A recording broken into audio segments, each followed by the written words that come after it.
Hello my dear student.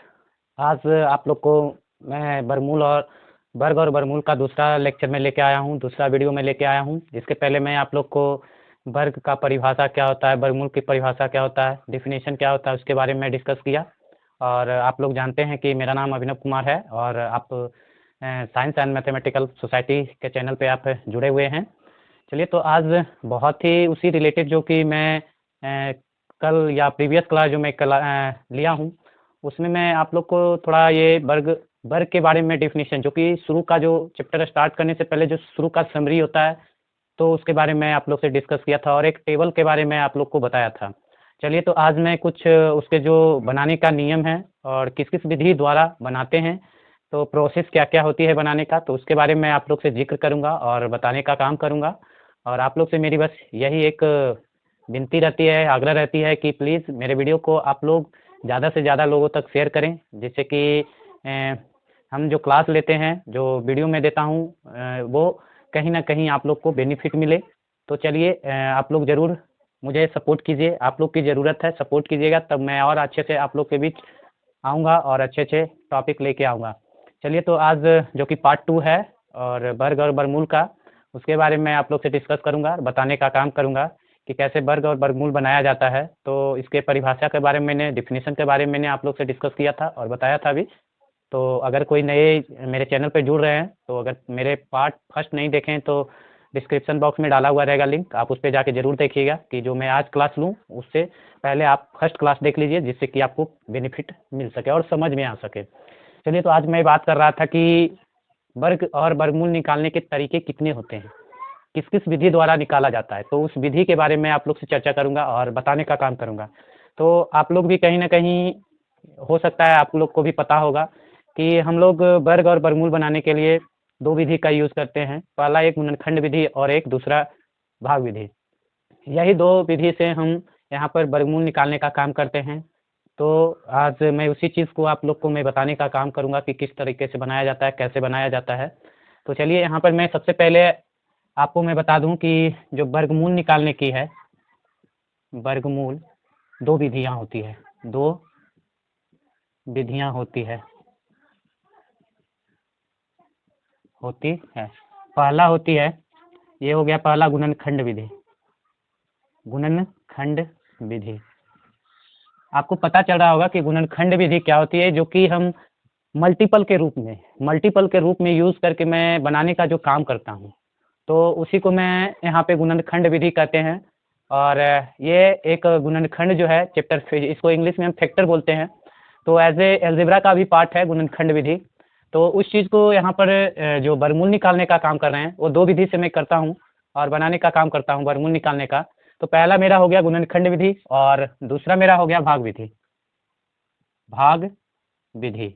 तो मैं सबसे पहले आपको जो जानकारी दूँगा और बताने का काम करूँगा, वो मैं आप लोग को गुणनखंड विधि द्वारा मैं बताने का काम करूँगा। जैसे कि आपको मैं एक टेबल में 30 तक आप लोग को मैं वर्ग बता दिया हूँ टेबल बना के कि किस तरह से। तो आज मैं उसको एक गुणनखंड विधि द्वारा मैं बना के जानेंगे कि किस तरह से बनाया जाता है, कैसे बनाया जाता है, तो उस चीज़ के बारे में यहाँ पे बताऊँगा। और प्लीज़ अगर वीडियो अच्छी लगी तो लाइक ज़रूर कीजिएगा और सपोर्ट ज़रूर कीजिएगा। तो चलिए, आज वही चीज़ के बारे में आप लोग से डिस्कस करता हूँ। सबसे पहले मैं लेके चलता हूँ गुणनखंड विधि। गुणनखंड विधि, गुणनखंड विधि में आपको सबसे पहले पता होनी चाहिए, एज ए 3 4 क्लास में शायद दिया हुआ है, ऐसे 5 में भी मिलता है कि डिविजिबल का रूल, कहने का मतलब विभाज्य का रूल, नियम। 2 से विभाज्य होने का नियम, 3 से विभाज्य होने का नियम, 4 से विभाज्य होने का नियम, 5 से विभाज्य होने का नियम। ये क्या है, एक हमें हेल्प मिलती है अगर हमें पता रहता है कि 2 से क्या डिवाइड करने का रूल है, 3 से क्या डिवाइड करने का रूल है, तो वो हमें यहाँ पे बनाने में बहुत ही हेल्प मिलता है। तो उस चीज़ को आप लोग ज़रूर याद कर लीजिएगा और अगर होगा तो मैं आपको उस चीज़ का, उस क्लास का भी मैं ज़िक्र कर दूँगा और आप लोग को मैं बता दूँगा और वो बहुत ही इम्पोर्टेंट है। और हर जगह वहाँ उस चीज़ को याद करके रखा जाता है, आपको समझने में आसानी होती है। तो इसीलिए मैं उस चीज़ को ज़िक्र कर रहा हूँ और आप लोग को मैं बताने का काम कर रहा हूँ। चलिए, सबसे पहले मैं गुणनखंड विधि द्वारा आपको मैं यहाँ पे एक वर्गमूल निकालने का काम कर रहा हूँ, बताने का काम कर रहा हूँ। जैसे मान लिया जाए आपको दिया हुआ है कि 144 का वर्गमूल निकालनी है, 144 का वर्गमूल निकालनी है और वो गुणनखंड विधि द्वारा।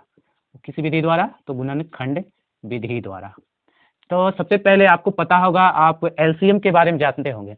एलसीएम का फुल फॉर्म आप लोग जानते होंगे, लिस्ट, जो कि ये होता है एलसीएम, मतलब कहने का है लिस्ट काउंट मल्टीपल, या लोएस्ट कॉमन मल्टीपल होता है। क्या होता है? एलसीएम का फुल फॉर्म होता है मल्टीपल, एलसीएम का फुल फॉर्म होता है। ठीक, तो यहाँ पर उस चीज़ को याद रखनी है। अगर हम गुणनखंड विधि बना रहे हैं तो उस चीज़ को एलसीएम मतलब लोएस्ट कॉमन मल्टीपल, यहाँ पे मल्टीपल का यूज़ करूँगा, तो इस चीज़ को मैं यूज़ करूँगा। और आपको भी पता होगा कि एलसीएम कैसे बनाया जाता है, कैसे उसे सोल्व किया जाता है एलसीएम को निकालने के लिए। तो उसी चीज़ को मैं यहाँ पे बनाने का काम करूँगा, और वहीं पे यहाँ 2 का डिविजिबल, 3 का डिविजिबल, 4 का डिविजिबल, ये सब यहाँ पे यूज़ करूँगा। चलिए, तो यहाँ पर लिखा हुआ है कि 144 का वर्गमूल निकालनी है। तो 144 का मैं यहाँ पे वर्गमूल निकाल रहा हूँ। यहाँ से दो से ये अगर डिवाइड करूँगा तो ये 72, और आपको पता होना चाहिए 2 से डिविजिबल का रूल है, मैं बताता चल रहा हूँ कि जिस इकाई अंक के स्थान पर 0, 2, 4, 6, 8 रहे वो 2 का डिविजिबल कहलाता है, मतलब 2 से वो विभाज्य कहलाता है। तो आपको याद रहना चाहिए ये कब काम देता है। तो अगर कोई पूछ देता है या कोई क्वेश्चन आपको दिख जाती है कि बताइए कि 2, 8, 2 ये 2 से डिवाइड होगा या नहीं होगा, तो आपको अगर रूल पता होगा, विभाज्य का रूल जो नियम होता है वो आपको अगर पता होगा तो आप फट से उसे जवाब दे दीजिएगा कि हाँ ये 2 से डिविजिबल है, 2 से डिविजिबल नहीं है। तो उस चीज़ को आप लोग ज़रूर याद कर लीजिएगा। और ये जो मैंने बता रहा है ये सबसे ज़्यादा अगर आपको कहीं दिखे क्वेश्चन तो कॉम्पिटिटिव एग्जाम में ज़्यादा दिखता है। तो इसीलिए मैं इस चीज़ का आप लोग के बीच जिक्र कर दिया हूँ, मैं बता दिया हूँ। तो प्लीज़ आप लोग ज़रूर याद कर लीजिएगा और आप लोग उसकी जानकारी ले लीजिएगा। तो चलिए, यहाँ पर मैं 2 से डिवाइड कर दिया, फिर 2 से ये मेरा क्योंकि 2 है तो ये मेरा 36 हो जाएगा, फिर 2 से ये डिवाइड किया तो ये 3 हो गया, फिर ये 2 से डिवाइड किया तो ये 9, फिर ये 2 से डिवाइड किया तो ये मेरा हो गया, ये 2 से तो डिवाइड नहीं होगा, 3 से होगा, तो ये 3 से 3। तो अब यहाँ पे ये मेरा मल्टीपल निकल के आ गया। अब हमें पहले तो अगर गुणनखंड विधि के द्वारा कहें निकालने के लिए तो सबसे पहले हम क्या करते हैं, मल्टीपल निकालते हैं, मतलब एलसीएम निकालने का काम करते हैं, लोएस्ट कॉमन मल्टीपल निकाल। तो वही मैं यहाँ पे काम किया हूँ कि 144 का मल्टीपल निकाला हूँ कि 144 किस किस से डिवाइड होती है, कैसे डिवाइड होती है। तो यहाँ पर मैं इस चीज़ का मल्टीपल करके आप लोग को मैं बता दिया हूँ। और अब बात आती है कि वर्गमूल निकालनी है। तो वर्गमूल की परिभाषा तो मैंने प्रीवियस क्लास में आप लोग से डिस्कस कर लिया था, बता दिया था। तो उस चीज़ को मैं यहाँ पे मैं बताया था कि जब भी वर्ग होता है पावर में होता है। पावर कितना होता है? तो 2 पावर होता है। वर्ग की जब भी पावर होगी, घात जो होगी वो जब भी होगी तो 2 में होगी। तो वही चीज़ मैं यहाँ पे काम करूँगा। देखिए, ये देखिए 2 का पावर 2 में है, 2 का पावर 2 में है, 3 का पावर 2 में है। तो यहाँ पर अगर वर्गमूल निकालने की बात कहे तो अंडर रूट का यूज़ करते हैं, अंडर रूट का। और इसके अंदर मैंने लिख दिया, यहाँ पे लिख दिया। और याद रखनी है कि वर्ग में बताया था कि 1 पर पावर 2, मतलब अगर कहने का इसका मूल है कि ये मतलब 2 बार गुना किया, जो चीज़ 2 बार गुना किया है 1 बार उसका निकल जाता है। ऐसे एक उदाहरण में आप लोग समझ सकते हैं, जैसे कहीं भी आप मार्केट जाते हैं तो मार्केट में सबसे एक अच्छी उदाहरण के तौर पे आप जान सकते हैं कि जूते की दुकान या चप्पल की दुकान में जाते हैं तो आप बोलते हैं हमको एक चप्पल दीजिए, मतलब कहने का एक चप्पल आप बोलते हैं चप्पल दीजिए। तो चप्पल कहने का है कि वो एक चप्पल नहीं निकाल के देती है, वो क्या होता है कि वो डबल निकालती है, क्योंकि वो जोड़ा में निकालती है। बोलते हैं हम लोग एक, लेकिन वो हमें देता है 2। तो कहने का है कि एक जोड़ा का 1, तो वहाँ पर पेयर की बात आ रही है। तो वर्ग में भी क्या होता है, पेयर की बात आती है, जोड़े की बात आती है। तो यहाँ पे वर्गमूल अगर गुणनखंड विधि से हम बना रहे हैं तो पेयर का बात यहाँ पे आती है। तो चलिए यहाँ पर देखिए पेयर कर दीजिए, मतलब 2-2 का पेयर बना दीजिए, 2-2 का पेयर बना दीजिए। और 2-2 का पेयर में क्या होता है, एक बाहर आ जाती है, 2 का पेयर में एक बाहर। जब हम रूट से बाहर निकालते हैं तो 2 का पता है, यहाँ पे अगर कुछ नहीं लिखा रहे तो यहाँ पर समझना है 2 लिखा हुआ है। और अगर घनमूल जब मैं बताऊंगा तो वहाँ पे भी मैं बता दूंगा, तो रूट वाले जो होता है, रूट में यहाँ पे 2 नहीं लिखा रहता है। तो इसको जहाँ पे नहीं लिखा रहेगा वो समझ लेनी है कि वो क्या है, वर्गमूल है। तो चलिए यहाँ पर क्या होगा, 2 का 1 निकाल दिया, फिर एक 2 का निकाल दिया, फिर एक 3 का निकाल दिया। तो ये मेरा क्या होगा, 2 दूनी 4 तिया 12। आपको मैं टेबल में भी वही बताया था कि 12 का वर्ग अगर करते हैं तो वो क्या बन जाता है, तो वो 144 का ये बन जाता है। तो आई होप आप लोग समझ गए होंगे, और मैं आपको बारीकी से मैं बता दिया। तो एक मैं सिंपल रूप से आपको मैं बताने का काम किया, और आपको बस ये चीज़ जानकारी होनी चाहिए। अगर हम मैथमेटिक्स पढ़ रहे हैं, मैथ पढ़ रहे हैं, तो प्रोसेस, सबसे बड़ी बात आती है प्रोसेस जानकारी होना। अगर कोई भी चीज़ आपको अभी शॉर्ट, क्योंकि आप 5 क्लास से 8 क्लास में भी पढ़ रहे हैं, आप कोई कॉम्पिटिटिव एग्ज़ाम की तैयारी नहीं कर रहे हैं, और अगर कोई कॉम्पिटिटिव एग्ज़ाम की तैयारी कर रहे हैं, तो सबसे बड़ी बात है कि अगर हमें प्रोसेस पता है तो उसे हम शॉर्ट बनाने का काम कर सकते हैं। अगर हमें लॉन्ग प्रोसेस नहीं पता है तो शॉर्ट प्रोसेस नहीं बना पाएंगे, और कहीं न कहीं हमें दिक्कत और परेशानियाँ का सामना भी करना पड़ सकता है। और हाँ, आप लोग को बस यही चीज़ करता हूँ कि मैथमेटिक्स को आप जितना बार आप उसे प्रैक्टिस कीजिएगा, उसे बार-बार बनाइएगा, तो आपको हमेशा-हमेशा के लिए वो याद रहेगा और ज़्यादा दिन तक टिकाऊ रहेगा। तो प्लीज़ आप लोग ज़रूर प्रैक्टिस कीजिए मैथमेटिक्स को, और ज़्यादा से ज़्यादा उसे बनाने की कोशिश कीजिए, और प्रोसेस की जानकारी होना चाहिए। सबसे बड़ी बात आती है कि प्रोसेस पता होनी चाहिए। तो मैं यहाँ पे अभी मैं ईज़ी लेवल में बता रहा हूँ कि सबसे पहले अगर शुरुआत करता हूँ तो मैं शुरू का पहले पता होना चाहिए। अगर कहीं सीढ़ी चढ़ रहा हूँ तो पहला सीढ़ी का पता होना चाहिए, ना कि हाईएस्ट सीढ़ी का पता होना चाहिए। अगर जैसे-जैसे मैं चढ़ते जाऊँगा वैसे-वैसे मेरा क्या होगा, पता चलते जाएगा कि आगे कितनी और ऊँचाई तक चढ़नी है। तो सबसे पहले फर्स्ट स्टेज को जाननी है कि क्या है, कैसे है, और प्रोसेस बाय प्रोसेस समझनी है। और ये बहुत ही मैं हेल्पफुल और अच्छे तरीके से मैं आप लोग के बीच बताने का काम कर रहा हूँ। और मुझे भी ये बहुत ही खुशी होती है कि मैं अपने जो मेरे पास नॉलेज है आप लोग से शेयर कर रहा हूँ, आप लोग को मैं बताने का काम कर रहा हूँ। तो प्लीज़ आप लोग से मेरी बस एक ही आग्रह रहती है मेरी, कि अगर वीडियो अच्छी लगे तो आप लोग सपोर्ट कीजिए, लाइक कीजिए, जिससे कि मेरा भी मनोबल बढ़े और आप लोग के बीच अच्छे-अच्छे टॉपिक लेके आता रहूँ और आप लोग से मैं जुड़ता रहूँ। चलिए, तो ये आपको तो गुणनखंड विधि द्वारा इस तरह से एक मैं बता दिया, और बहुत सारे हैं तो आप खुद भी प्रैक्टिस कर सकते हैं, खुद भी बना सकते हैं। और एक मैं अभी बस एक प्रोसेस की किस तरह से गुणनखंड विधि द्वारा बनाता हूँ, फिर मैं और आगे लंबे-लंबे जो रहेंगे उसको मैं बताने का काम करूँगा।